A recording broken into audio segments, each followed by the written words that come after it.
para alimentación de peces, piscifactorías. Bueno, pues las algas tienen diferentes, como digo, diferentes objetivos, diferentes fines. Además, las algas, por ser dispositivos, por ser microorganismos muy rudimentarios, muy básicos, son microorganismos muy fácilmente modificables genéticamente. Por lo tanto, se está en condiciones de transformar una alga con objeto de que cumpla una función, aquella que se desea en la aplicación industrial en la cual se intente contar con ella. Además, bueno, con las microalgas no existe la concienciación social de la modificación genética, como ocurre con los vegetales superiores, y por lo tanto, bueno, pues en los laboratorios y las industrias se llevan a cabo esas modificaciones genéticas sin que nadie proteste al respecto. Bueno, pues eso hace que se pueda fabricar, construir el alga destinada al objetivo que se desea.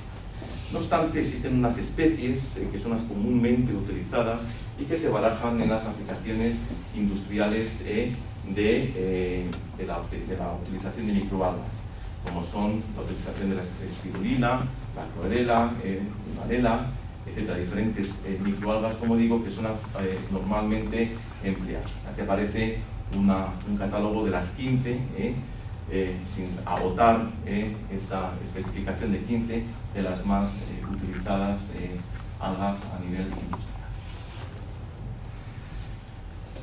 Bien. ¿Qué propiedades podríamos identificar de las microalgas que son interesantes desde el punto de vista de su aprovechamiento? En primer lugar, bueno, son dispositivos microscópicos. Hay especies con y sin núcleo celular, hay especies procariotas y eucariotas. Existe más de 30.000 especies identificadas en este momento de algas. Disponen de pigmentos, clorofila, carotenoides, que van a propiciar la principal utilización de ellas. Existe una gran diversidad de formas, tamaños, colores, de estructuras celulares, presencia no de flagelos, como hemos comentado anteriormente. Son organismos fotoautótrofos, es decir, asimilan CO2 con objeto de desarrollar su actividad de crecimiento, ¿de acuerdo? Y liberan oxígeno. Son capaces de ocupar hábitats muy diversos, su capacidad de adaptación es tremenda. Como comentaba, son los organismos, junto con las cianobacterias, más antiguos que se conocen, y por lo tanto, bueno, pues que hayan sobrevivido y que se hayan adaptado a ambientes tan diferentes muestran su capacidad, o demuestran su capacidad de adaptación a diferentes hábitats posibles a los cuales se puedan ver sometidos. Son responsables del 50% de la productividad fotosintética global del planeta. Bueno, junto con los vegetales superiores, naturalmente soportan la vida por ser, producir el oxígeno, y son, como digo, seres capaces de producir una gran cantidad de bienes y de ser. Bien, fijan CO2, naturalmente esto trae como consecuencia, bueno, el ser un elemento, un microorganismo, una solución a los problemas de contaminación y de emisiones de gases contaminantes y de gases de efecto invernadero que existen en la sociedad actual. Para la producción de biomasa tiene una gran ventaja respecto de los vegetales superiores, y es que no transpiran. Luego volvemos a esta diapositiva, pero quería mostrarles esta, en donde, bueno, mediante el proceso fotosintético, arriba aparece la ecuación de la fotosíntesis, en donde aparece cuál es la cantidad de agua necesaria, menos de 1 kilo, para la producción de 1 kilo de biomasa, ¿de acuerdo?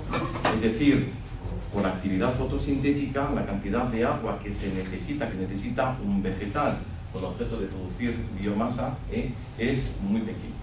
Sin embargo, los vegetales superiores necesitan consumir agua no para desarrollar fotosíntesis, sino para controlar su temperatura mediante el proceso de transpiración. Y eso hace que los consumos de agua, que también es un bien escaso, naturalmente, sean tan grandes en la agricultura de vegetales superiores. Es decir, normalmente para la producción de 1 kilo de biomasa son necesarios mucho más de 600 gramos de agua, son necesarios 1000 litros, 1000 kilos de agua, pero como consecuencia de la transpiración.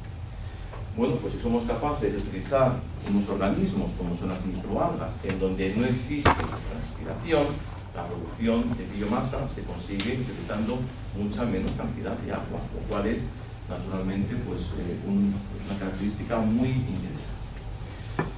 Su fuente energética, aparte de los nutrientes, naturalmente, nitrógeno, fósforo, potasio y otros macro y micronutrientes que necesitan para el desarrollo de su actividad celular, es la radiación solar, una fuente energética abundante, disponible. Se pueden llegar a producir en sistemas totalmente cerrados, por lo tanto, evitando la contaminación al exterior, no como ocurre con la producción agrícola de vegetales superiores, que es altamente contaminante.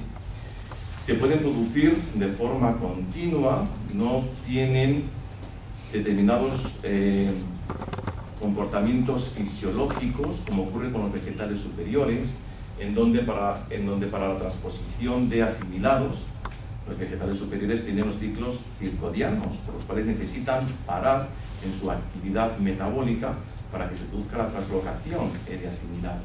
Eso no ocurre en las algas, por lo tanto pueden estar trabajando 24 horas al día, 365 días al año, sin descansar. De hecho, en los sistemas productivos muy intensivos, así es como se producen. Bueno, los vegetales superiores tienen plagas, tienen enfermedades, cosa que no ocurre con las microalgas. En las microalgas no hay insectos, no hay determinadas...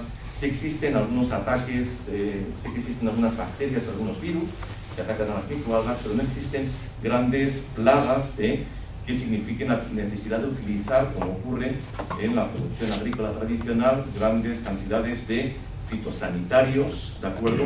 Lo cual conlleva más contaminación, más gastos para la producción agrícola, etc. En el caso de las microalgas no, somos capaces de producir una biomasa sin prácticamente tener que utilizar ningún tipo de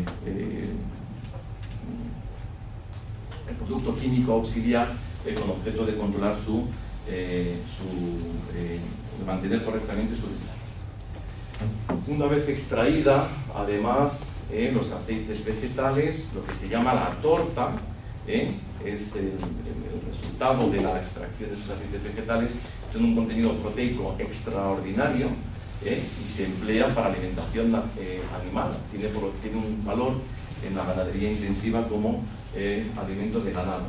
Y luego, como os comentaba anteriormente, biotecnológicamente se puede hacer con las microalgas prácticamente de todo. Podemos construir la microalga que necesitemos atendiendo a las características que nos sean más adecuadas para el fin que deseemos. Y eso se puede hacer mediante ingeniería genética y, repito, actualmente no hay nadie, ninguna organización que alce la voz frente a esa manipulación genética que se realiza con las microalgas. Bueno, pues esto hace que las microalgas pues, sean, en principio, o se identifiquen como unos seres correctamente o bien posicionados con objeto de poder